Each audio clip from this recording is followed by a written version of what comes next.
Dios les bendiga más. Amén. Qué bueno que podemos llegar a la casa del Señor. Les voy a pedir a invitar que estén en pie y vamos a orar a nuestro Dios, presentar nuestra escuela bíblica en esta mañana.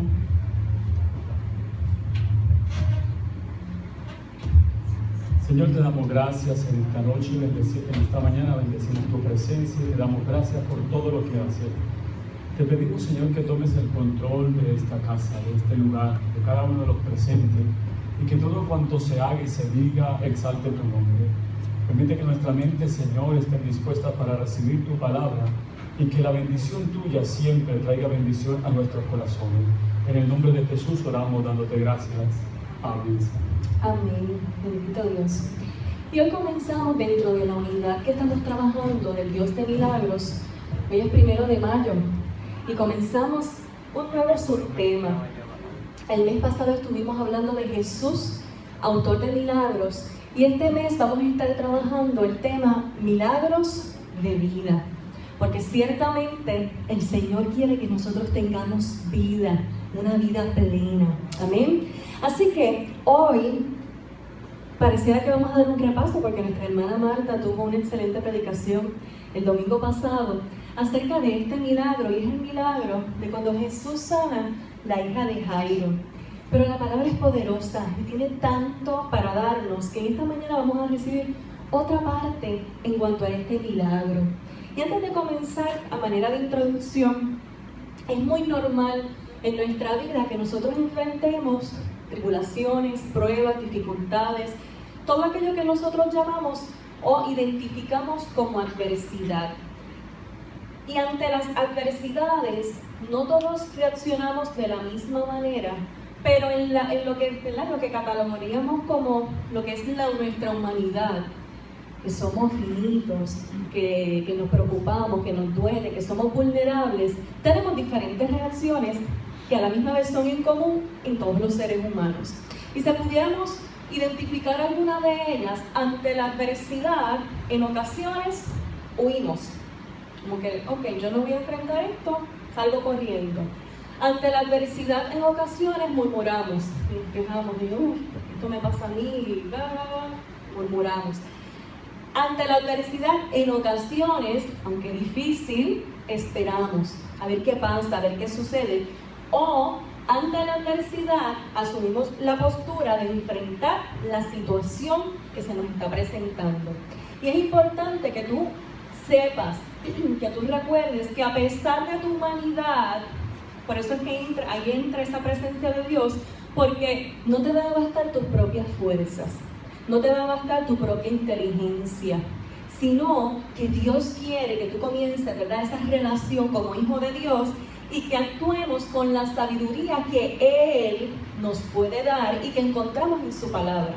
Así que, ¿cómo podemos, si empezamos a hablar de qué es eso de enfrentar la situación? Pues mira, yo soy un hijo de Dios, así que yo no puedo asumir la misma actitud que los demás porque lo tengo a Él de mi lado, actúo con la sabiduría que Él me da y tengo presente quién es Él. ¿Y quién es Él? Él es el Dios que jamás se duerme. Él es el Dios que tiene cuidado de mí. Y Él es el Dios que antes que la crisis llegue a mi vida, ya Él sabe y está trabajando la salida que me da la victoria. Amén. ¿Cuántos creen eso? Ese es nuestro Dios. Y ante la adversidad de Jairo, quisiera que nos enfocáramos. Vayan buscando Lucas 8, del 49 al 56. Y voy a pedir al pastor Osni que lea la porción. Como dije, la hermana Marta predicó la semana pasada de este milagro y hizo mucho énfasis en esa agonía que tuvo Jairo. Y en la frase, y así tituló su predicación, cree solamente, ten fe y cree solamente. Y entonces, en la mañana de hoy vamos a hacer énfasis. Cuando llegue ese momento difícil en la vida de Jairo, Jairo enfrentó una adversidad, y era que su hija estaba enferma, pero estaba muy enferma, estaba agonizando. Y él toma una decisión que a simple vista se ve buena, buscar a aquel que tenía poder, que era Jesús. Y cuando llega ese momento, ¿qué pasó? Llegó la mujer del flujo de sangre, se quedó como relegado por un momento. y junto con eso llega la mala noticia de que su hija había muerto. Y ahí comenzamos a leer. Estaba hablando aún cuando vino uno de la casa del principal de la sinagoga a decirle: tu hija ha muerto, no molestes más al maestro. Oyéndolo Jesús le respondió: no temas, cree solamente y serás salva. Entrando en la casa no dejó entrar a nadie consigo, sino a Pedro, a Jacobo, a Juan y al padre y a la madre de la niña. Y lloraban todos y hacían lamentación por ella. Pero él dijo: no lloréis, no está muerta, sino que duerme. Y se burlaban de él, diciendo que estaba muerta. Mas él, tomándola de la mano, clamó diciendo: muchacha, levántate. Entonces su espíritu volvió, e inmediatamente se levantó, y él mandó que se le diese de comer. Y sus padres estaban atónitos, pero Jesús les mandó que a nadie dijesen lo que había sucedido. Gracias, pastor.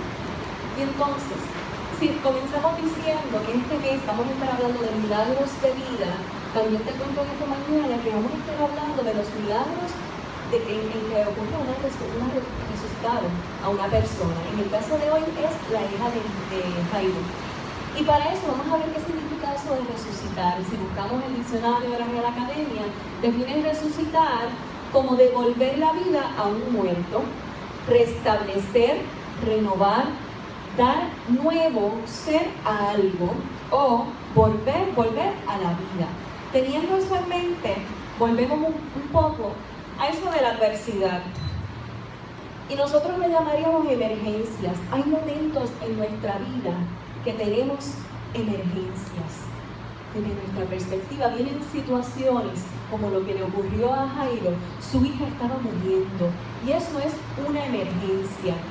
Y puntualizamos desde la semana pasada que en la emergencia de él recurrió a Jesús. Creo que la hermana Marta nos preguntaba también, y hoy yo te vuelvo a preguntar: en tus emergencias, ¿a quién tú recurres? En tus adversidades, ¿a quién tú acudes? Ve pensándolo por el momento.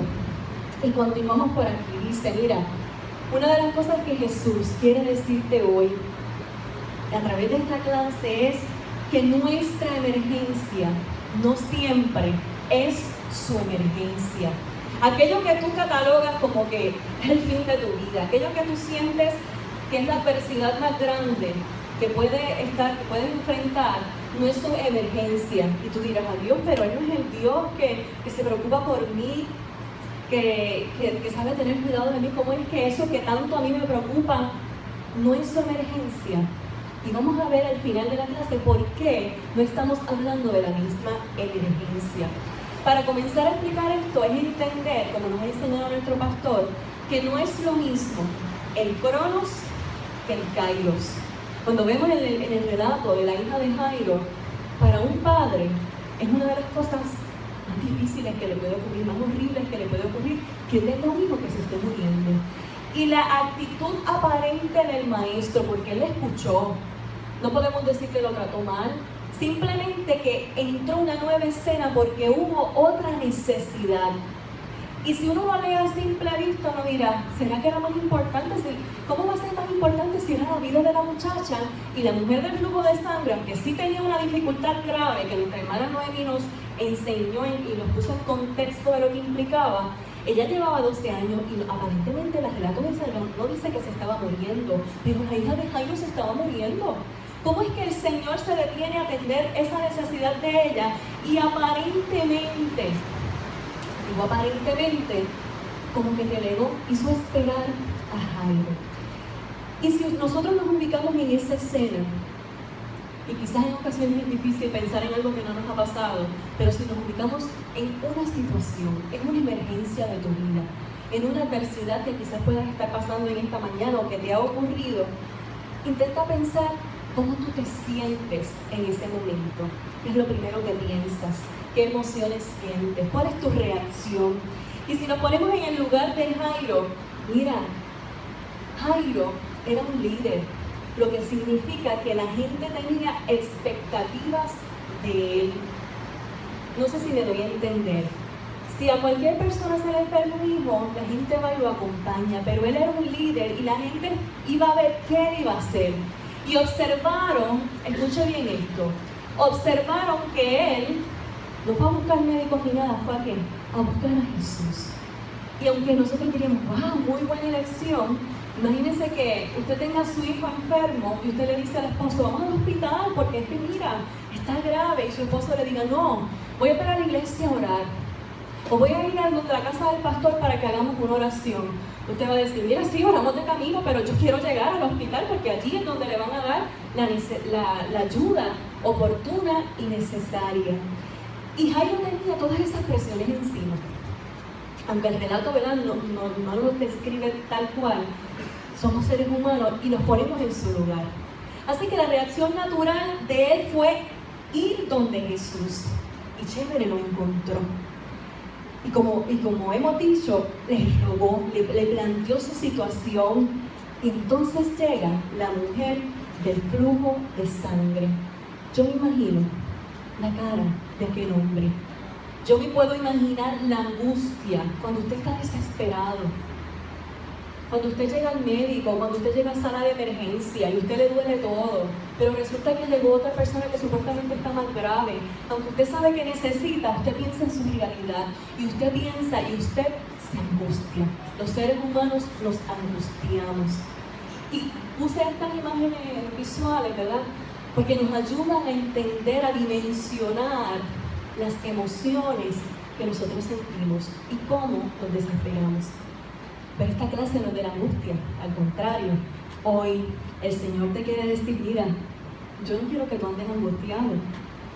Hoy es día de decir que en nuestra angustia nosotros tenemos quien nos alivie, que en nuestra angustia hay otra solución. Así que frente a situaciones urgentes, y a veces las cosas uno dice, Dios mío, pero es que ese día que usted necesita llegar a una entrevista de trabajo, ese día se le explota la goma, ese día, qué sé yo, hay el tapón del siglo, y como que uno dice, todo se me sale en contra, ¿cómo es posible? Y así quizás se sintió Jairo, ¿cómo es posible? Llegué, lo agarré, le dije, ¿qué esperaba Jairo? La intervención del maestro, la sanidad de su hija, ¿verdad que sí? Pero no. Tuvo que detenerse, tuvo que esperar. Y son momentos de angustia. Y mientras más cosas negativas pasan, más aumenta nuestra angustia. Y el Señor te dice hoy, yo quiero que tú trabajes esa reacción. Yo quiero que tú trabajes esa reacción inicial de angustiarte por todo y no esperar. Así que, entender que la angustia es una de las herramientas que utiliza el enemigo para alejarnos de aquello que es correcto. ¿Cuántas decisiones equivocadas nos hemos tomado en momentos de angustia? Porque entonces hacemos las cosas de nuestra manera y como nosotros creemos. Cuando estamos angustiados, nuestra fe es lacerada.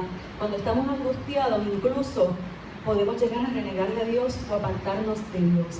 Por eso la angustia, aunque es una reacción humana, nosotros no le podemos dar cabida, no la podemos sobar, no la podemos acariciar. Tenemos que tomar la autoridad y decir, no, esto no me puede dominar. En el caso de Jairo, su hija agonizaba. Y muchos podrían pensar que Jairo se estaba entreteniendo, porque aparentemente Jesús no le dio la respuesta inmediata que él necesitaba. Y vamos a definir qué es eso de angustia, y hace un tiempo el pastor también nos hablaba de que angustia era esa última estrechez, el sentirse apretado, el sentir que no hay espacio. Angustia es aflicción, es congoja, es ansiedad, es temor opresivo en ocasiones sin alguna causa precisa o porque hay una situación apurada o porque hay un aprieto. Es esa sensación de sofoco, es esa sensación de opresión o dolor o sufrimiento. Y entonces, ya habiéndonos contextualizado, intentándonos poner en el lugar de este hombre, mira las palabras de Jesús. Jesús le dice, porque llegó la mala noticia. El hombre fue y encontró a Jesús y dijo, encontré a Jesús, mira, mi hija está de tal manera, ahora, y llega la mujer del flujo de sangre. Y cuando ya Jesús aparentemente se desocupa, llegaron las malas noticias, tu hija ha muerto. Y Jesús le dice, no lloréis, ella no está muerta, sino que duerme. Y quizás en esta mañana, en medio de tu angustia, el Señor te dice, quédate tranquilo, no llores. Esa situación, esta solución a tu situación, no es que no va a llegar, no es que esté muerta, no es que no se va a dar, no se va a concretar, sino que duerme, sino que hay que esperar que despierte. Amén. Así que nuestra emergencia no es su emergencia, porque para Jesús y para nosotros hoy día, para Jesús hay unos propósitos mayores. Nosotros le damos importancia a todo lo que tiene que ver con el plano terrenal. Me explico. A nuestras enfermedades, si estamos enfermos, a nuestra salud física, a nuestro dinero, si tenemos o no para comprar comida, para pagar las deudas, si tenemos empleo. Esas son nuestras emergencias. Y no estoy diciendo que no sean válidas, no estoy diciendo, ay, usted no es un buen cristiano si no se preocupa porque tiene trabajo. No, eso no es lo que yo estoy diciendo. Pero hay unas emergencias a las cuales tú y yo no podemos ignorar. Hay unas emergencias que Dios quiere en esta mañana decirte, wake up. Hay otra emergencia en tu vida, más allá de tu trabajo, más allá de tu salud, que de eso me encargo yo, que tú tienes que enfrentar y saber que estás en crisis, que hay algo urgente que está pasando, pero Dios es el Dios que restaura y que te da la posibilidad de recibir un milagro de vida. Recuerda que restaurar es por volver a la vida aquello que está muerto. Y Dios en esta mañana nos dice, hay áreas de tu vida que están en emergencia. Hay áreas de tu vida que están muertas. Y te dice, aparentemente están muertas, pero no están muertas. Las tienes dormidas. Y tú dirás, ¿pero qué puede ser más importante que nuestra salud? ¿Qué puede ser más importante? No se trata de qué es más importante, es que hay que atenderlas. Mira, Dios nos capacitó con talentos, con dones, con habilidades. Mucha gente tiene la habilidad, esos son algunos ejemplos de tantos talentos que pueden haber, de cantar, de tocar un instrumento. Hay gente que tiene la habilidad para cocinar, hay gente que tiene la habilidad y limpian súper bien. O sea, hay un montón de habilidades, de talento, hay gente que baila, hay gente que hace tantas cosas. Y también las personas tenemos dones, gente que tiene el don de predicar, de servir, visitar. Todos somos llamados en cierta medida a una cosa en particular, porque creemos que tenemos un Dios de propósitos. Amén. Tenemos lo que es el don de ese amor por nuestra familia, amor por nuestra pareja, lo que es el amor por el trabajo, la capacidad de soñar. Hay tantas cosas que requieren tu atención en esta mañana, más allá de las que tú has identificado. Hay otras emergencias en tu vida, de áreas que están dormidas, que tú necesitas decir, yo necesito ser resucitado. Esta área de mi vida necesita vida nueva. Amén. Y eso es lo que el Señor quiere decirnos. Quiere que reflexionemos sobre esas áreas de nuestra vida que aparentemente están muertas. Por eso, la emergencia nuestra no es la misma emergencia del Señor. Y si tenemos áreas dormidas, la palabra nos invita a que no nos quedemos quietos, a que no nos quedemos inactivos. Al contrario, mira, por lo cual dice, despiértate tú que duermes y levántate de los muertos y te alumbrará Cristo. No lo podemos hacer los locos, porque es que tenemos la oportunidad preciosa de resucitar, porque tenemos la oportunidad preciosa de no estar muertos o estar dormidos y estar vivos y hacer lo que nos corresponde y vivir esa vida plena que Dios soñó para ti y para mí. Amén. Así que despiértate tú que duermes y levántate de los muertos. Y hay una parte preciosa de este milagro. Y yo quiero enfatizar en lo que hizo Jesús. Jesús no llegó cuando le dijo, no lloren, ella no está muerta, ella duerme con esa seguridad. Y cuando llegó allí a casa de Jairo, no empezó a orar, a invocar a ella, él dijo, muchacha, levántate, muchacha, levántate. Y eso es una declaración profética, declarar algo como si ya fuese, como que es, con la seguridad, con la certeza, siendo específico. Y usted dirá, pero ¿qué puedo entonces? Me voy a quedar sin palabras, porque si yo estoy angustiado, yo no puedo pensar. Y mira, tú tienes que entender que no es con tus fuerzas. No es que seamos suficientes en nosotros mismos para pensar que cosa alguna procede de nosotros, sino que nuestra suficiencia es de Dios. ¿Y cómo adquirimos esa suficiencia de Dios? A través de su palabra. ¿Qué es lo que vas a declarar? Lo que dice su palabra. Y yo quisiera compartir algunos ejemplos de declaraciones proféticas. En cierta ocasión, muchos hemos escuchado, la mayoría diría yo, la historia de David y Goliat.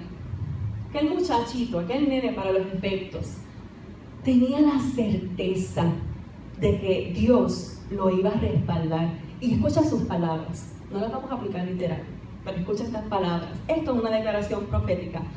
Refiriéndose a Goliat, le dice: Jehová te entregará hoy en mi mano, y yo te venceré, y te cortaré la cabeza, y daré hoy los cuerpos de los filisteos a las aves del cielo, y a las bestias de la tierra, y toda la tierra sabrá que hay Dios en Israel.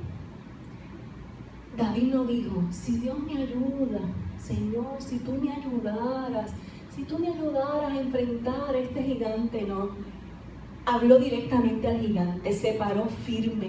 Cuando estés angustiado, párate firme y le dices a tu problema, a tu angustia: Jehová te entregará hoy en mi mano, y yo te venceré y te cortaré la cabeza, y daré hoy los cuerpos de los filisteos a las aves del cielo y a las bestias de la tierra, y toda la tierra sabrá que hay Dios en Israel.